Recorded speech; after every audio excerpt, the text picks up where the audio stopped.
កាលពីព្រេងនាយមានភូមិដ៏សុខសាន្តមួយនៅកណ្ដាលប្រទេសកម្ពុជានៅចំកណ្ដាលភូមិនោះមានដើមស្វាយទិព្វមួយដើមដ៏ស្រស់ស្អាតជារៀងរាល់ឆ្នាំដើមឈើនេះផ្ដល់ផ្លែស្វាយមាសដ៏ធំមួយវាជាផ្លែឈើទិព្វដែលនាំមកនូវសេចក្តីសុខដល់អ្នកភូមិតាមទំនៀមទម្លាប់លោកតាចាស់ទុំក្នុងភូមិនឹងចែកផ្លែស្វាយនោះដល់ក្មេងៗទាំងអស់គ្នា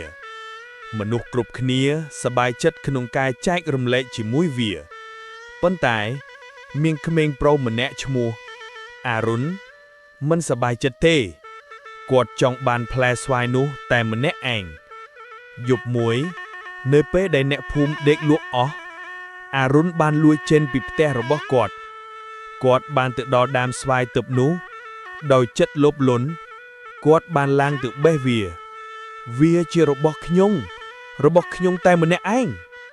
គាត់គិតក្នុងចិត្តអារុនបានរត់ទៅផ្ទះហើយលាក់ផ្លែស្វាយនៅក្នុងហឹបឈើមួយព្រឹកឡើងអ្នកភូមិមានការភ្ញាក់ផ្អើលយ៉ាងខ្លាំងនៅពេលបាត់ផ្លែស្វាយមាសអារុនធ្វើពុតជាមិនដឹងរឿងអ្វីទាំងអស់នៅពេលគ្មាននរណានៅក្បែរអារុនបានបើកហឹបដើម្បីមើលទ្រព្យសម្បត្តិរបស់គាត់ប៉ុន្តែផ្លែស្វាយមាសបានបាត់ទៅហើយវាคล้ายទៅជាដុំថ្មពណ៌ប្រផេះដ៏ធ្ងន់មួយដោយអស់សង្ឃឹមអារុនបានយកដុំថ្មនោះទៅជួបលោកតាសុកគាត់បានសារភាពប្រាប់លោកតានៅអ្វីដែលគាត់បានធ្វើលោកតាសុកមានប្រសាសន៍ថាចៅអើយវេទមន្តរបស់ស្វាយនេះកើតចេញពីការចែករំលែកភាពអាត្មានិយមធ្វើឲ្យវាคล้ายជាថ្មអារុនបានយល់ហើយគាត់ដឹងថាគាត់ត្រូវធ្វើអ្វីគាត់បានដើរទៅជុំភូមិហើយឃើញក្មេងស្រីម្នាក់ឈ្មោះនារីដែលកំពុងឃ្លានអារុនបានជូនដុំថ្មនោះទៅនាងដោយក្តីអាណិតអាសូរនៅពេលដែលដៃរបស់នាងប៉ះដុំថ្មនោះពន្លឺពណ៌មាសដ៏អស្ចារ្យបានលេចចេញមកដុំថ្មបានប្រែទៅជាផ្លែស្វាយមាសវិញភ្លាម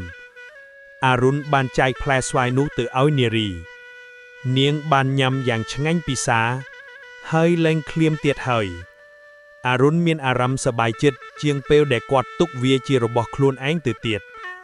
អ្នកភូមិទាំងអស់បានមកជួបជុំគ្នាហើយអបអរសាទរម្ដងទៀតចាប់ពីថ្ងៃនោះមកអារុនបានយល់ថាសេចក្តីសុខពិតប្រាកដកើតមានលុះត្រាតែយើងចេះចែករំលែក